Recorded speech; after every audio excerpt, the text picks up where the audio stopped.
So they knew all of this. They Yes. knew this. Yes. They knew this. Yes. And yet they lied to us. They rolled this out. Billions were made. They called it safe and effective. They mandated it. And they knew this. That is correct, Senator. Our next witness is Dr. Robert Sullivan. Dr. Sullivan is a licensed physician and board-certified anesthesiologist over 20 years of active practice in Maryland. He is here today to talk about his vaccine injury following his COVID-19 injection. Dr. Sullivan. Thank you, Senators. My story is not as bad. The same month I received my first COVID mRNA shot, I was featured in the Wall Street Journal's What's Your Workout column for aerial circus arts. I was strong, healthy, and thriving. Just 3 weeks after my second dose, I couldn't go up a flight of stairs without gasping for air. I became short of breath doing even simple things, walking, standing, even speaking. I had constant chest pressure, arrhythmias, and overwhelming fatigue. I cannot overstate the misery. It felt like my body was failing me. I was experiencing right heart failure. Still, I questioned myself. Was this real or in my head? Then an echocardiogram confirmed the damage. I was relieved that it wasn't imagined and stunned to realize this is how I likely die. The diagnosis was pulmonary hypertension. I had damage and narrowing of the blood vessels in my lungs, restricting blood flow and straining the heart. This isn't like regular high blood pressure. Pulmonary hypertension is usually progressive and fatal even with treatment. There is no cure. It felt like a death sentence. I reported my case to VAERS, the Vaccine Adverse Event Reporting System. Most doctors I know had never heard of it. Fewer understood that it carries mandatory reporting requirements. I was never taught about VAERS in medical school. I'm told it still isn't. Eventually, VAERS collected my medical records. I expected to hear from the FDA or CDC. I never did. I believed in the system. I believed I would be heard. When I wasn't, I channeled that disbelief into collaborating with the British Medical Journal on a report about the system's failures. What I learned is chilling. If you are harmed, you are on your own. I've had to adapt. Maybe some of the novel treatments I tried helped. On the outside, I look fine. I returned to running, even to aerial arts. That brings me joy, but also unease. I've lost half my lung capacity. If I can look this normal while carrying that much damage, how many others are out there suffering silently? In researching my condition, I found the Georgetown scientist who predicted my specific problem. The very same month of the vaccine rollout, he warned that spike protein exposure, whether from the virus or from the shot, could harm the blood vessels in the lungs and placenta. Spike protein itself from the SARS-1 virus, SARS-1, also caused vascular damage in animals. I learned many hospitalized COVID patients developed pulmonary hypertension. Autopsy showed the same kind of lung vessel damage I had. Long COVID patients with persistent breathlessness have the same findings. As in my case, their symptoms improve, but the damage remains. We now know the SARS-CoV-2 spike protein can damage the lungs, heart, and brain in animals. It is toxic, irrefutably so. I know that's uncomfortable to hear. One study found athletes who got mRNA boosters saw drops in aerobic capacity equivalent to aging 5 to 10 years in just 1 week. Why is this? I now see colleagues and patients struggling with daily tasks. Many are limited by unexplained shortness of breath. Could this be a spectrum of vascular damage like what happened to me? These are urgent questions. This is not normal aging. This is not simple deconditioning. Until we study this systematically, we won't know how many have been injured by COVID or by the spike protein itself. Our medical system must honor its foundational oath, do no harm. When harm does occur, the right thing is to recognize it, acknowledge suffering, and work to relieve it while advancing research into safer therapies. Government must serve as a safeguard, restoring accountability, transparency, and public trust. And above all, every medical decision must be grounded in truly informed consent. Patients deserve and demand clear, honest information. The freedom to decide what's right for them is a right. Mandatory medicine is not medicine. Acknowledgement matters, being seen, heard, and believed. That is the first and perhaps most important step in healing. To others who have been harmed, I see you. While our injuries differ, I understand the suffering and isolation that comes when the system meant to protect you instead abandons you. I believe you.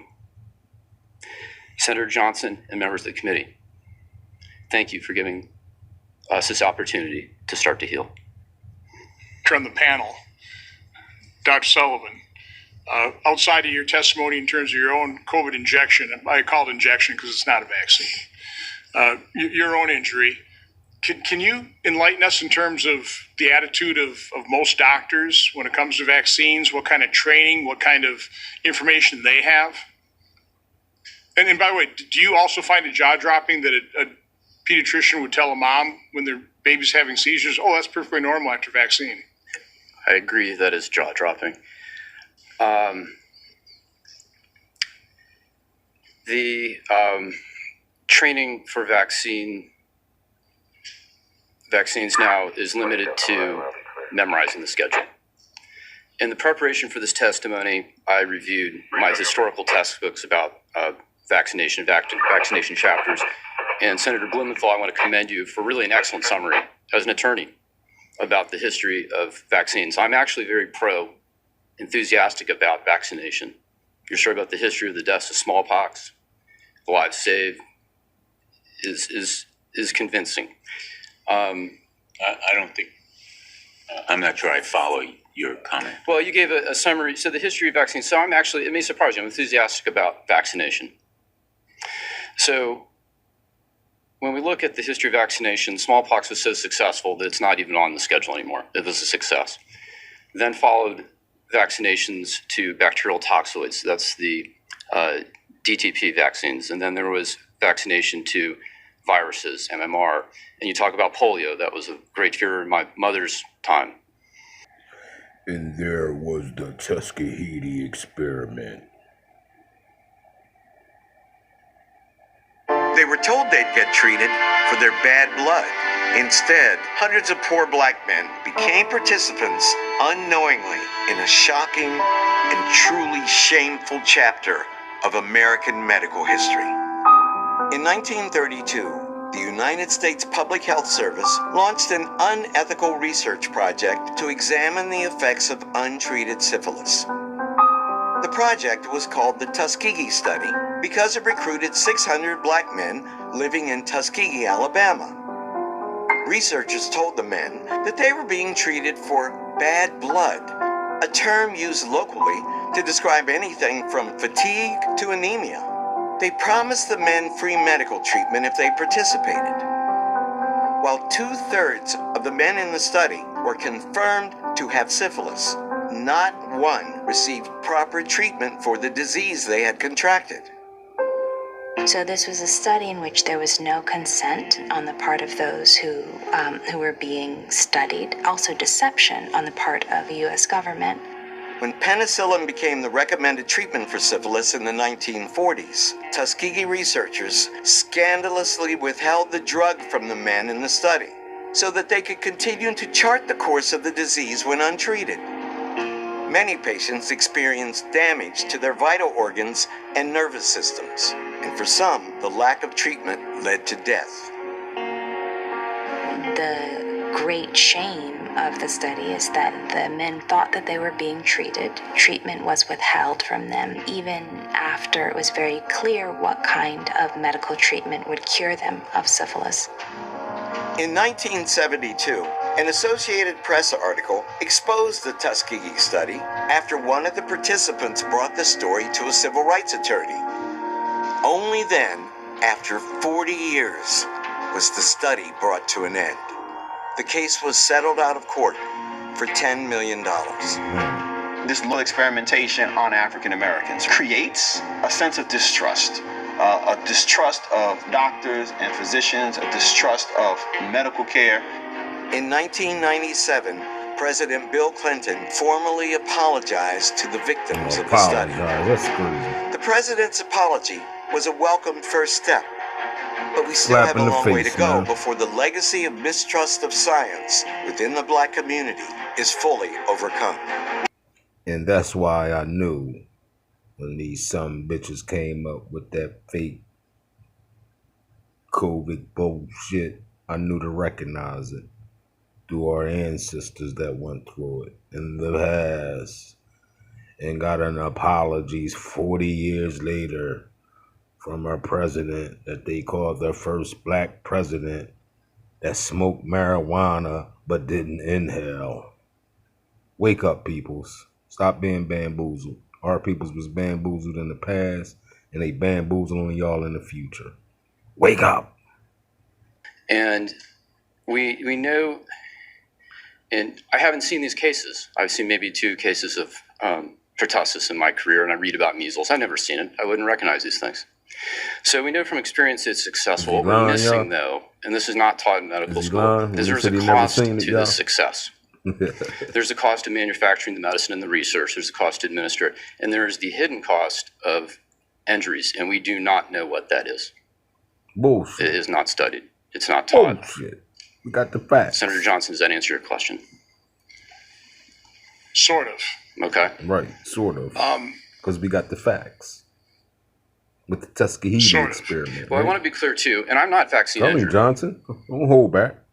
I'm injured by an mRNA therapeutic. I was very careful. I was very careful in my testimony to use the word shot. So while I have you, because I was warned early on because I was talking to people highly skeptical of the mRNA. One doctor beside himself, understanding what his colleagues were going to do, inject something into the human body that would turn the human cell into a manufacturing site for something that's toxic to its body. It's like, gee, what could go wrong? Yes. Encapsulated in a lipid nanoparticle designed to permeate difficult to permeate barriers like the blood-brain, like the placenta. You knew it wasn't. They knew it when they knew it didn't stay in the arm, and yet they lied to us. Oh, they lied to us. That was not told at the time. So again, I would say that a doctor telling Ms. Tommy that a seizure after a vaccination is perfectly normal. No, it is. That's a lie. Yes. Facts. I mean, it's a jaw-dropping lie. But talk about the straight jaw-dropping lie. Because what they going to end up doing is 40 years from now, like Bill Clinton, the first black president that smoked marijuana but didn't inhale, give the American people an apology. The same way they did the Tuskegee experiment survivors. They got an apology. Spike protein, because what we're hearing now is what I'm seeing is everybody, it's all being blamed on long COVID. The brain fog, it's all about long COVID. Once again, complete state of denial. Well, the nasty part of the coronavirus is the spike protein. Yes. That is the antigen that causes strokes and all types of shit. Injection caused the body to produce. Yes, it's a biologically active molecule. So maybe it's the vaccine that's causing the brain fog, the neurological injuries, and the death, and the strokes, and I can't remember what it's called.